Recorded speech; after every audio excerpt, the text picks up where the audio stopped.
আবার এই বিস্তারিত খবর। 4 দফা দাবিতে এপিডিসিএল এর কার্যালয়ে অল আসাম ইলেকট্রিসিটি কনজিউমার্স অ্যাসোসিয়েশনের কর্মকর্তারা প্রদান করলেন স্মারকলিপি। বিদ্যুৎ পরিষেবার উন্নতি, আবাসিক গ্রাহকদের জন্য ন্যূনতম 200 ইউনিট বিনামূল্যে বিদ্যুৎ, প্রিপেইড স্মার্ট মিটার বাধ্যতামূলক না করা এবং বিদ্যুৎ খাতের বেসরকারীকরণের বন্ধ সহ 4 দফা দাবিতে সোমবার শিলচর-ইটখলা এলাকায় অবস্থিত এপিডিসিএল এর কার্যালয়ে স্মারকলিপি প্রদান করেছে সংগঠন কর্মকর্তারা। এদিন সংগঠনের সাধারণ সম্পাদক সঞ্জীব রায় বলেন, তীব্র গরমের সময় দীর্ঘক্ষণ লোডশেডিং এবং সামান্য বৃষ্টি কিংবা বাতাসে বিদ্যুৎ সরবরাহ ব্যাহত হয় সাধারণ গ্রাহকদের দুর্ভোগ চরমে পৌঁছেছে। সেই সঙ্গে স্থায়ী সমস্যার সমাধানের দাবি জানান তারা। সংগঠনের পক্ষ থেকে কেন্দ্রীয় প্রতিমন্ত্রী সাংসদে জানিয়েছেন যে প্রিপেইড স্মার্ট মিটার বাধ্যতামূলক করা চলবে না। এ নিয়ে বিস্তারিত তথ্য তুলে ধরেন সংগঠনের কর্মকর্তারা। বিধ্বস্ত সেই জায়গাতে এই লোডশেডিংটা যাতে না হয় সেটা আমরা দাবি রাখছি, কিন্তু আমরা লক্ষ্য করছি এটার পিছনে বোধহয় একটা চক্রান্ত কাজ করছে।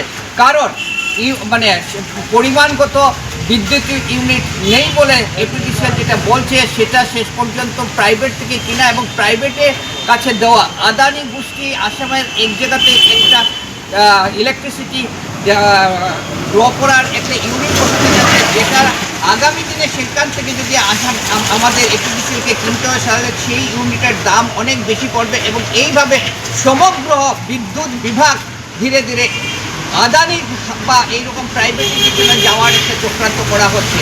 সেই জায়গার থেকে তীব্র প্রতিবাদ আমরা জানাচ্ছি যাতে কোনোভাবেই প্রাইভেটকে দেওয়া না হয়। এবারে বক্তব্য রাখবেন তুমি বুঝে কথা তো এবং আমাদের সহযোগী ব্যক্তিত্ব না, এখানে আমরা আজকে একটা পিটিশন দিয়েছি এখানে, যে আমাদের দাবিগুলো আছে যে এই যে স্মার্ট মিটার একটা দূর করে অনেক জায়গায় বসানো হচ্ছে, পুলিশ দেখিয়ে বিভিন্ন ধরনের ভয় দেখিয়ে আমরা এটা বিরোধিতা করি। কারণ এটা অপশনাল, এটা যার ইচ্ছা ওরা নেবে। আর একটা হচ্ছে 200 ইউনিট ফ্রি দেওয়ার কথা বলা হয়েছে সরকারের পক্ষ থেকে, সুতরাং এটা প্রয়োগ করার জন্য আমরা অভিযুক্ত, এটা প্রয়োগ করার জন্য আমরা এই দাবিটা রাখছি।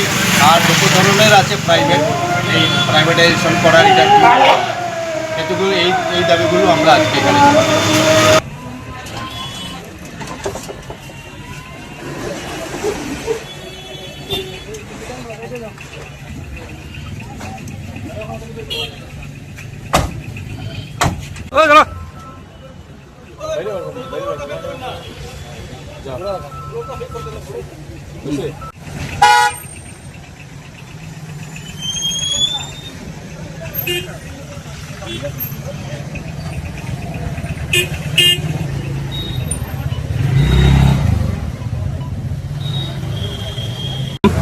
আমার নাম পবন কুমার সিং।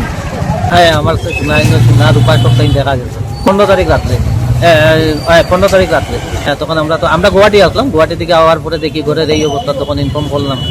আইলাম যে পুলিশ সুন্দর রেসপন্স দিছে, তারা যে সাকসেস হয়েছে এটাই আমি মানে পুলিশ প্রশাসনকে ধন্যবাদ জানাই, জাস্টিফাই করছি।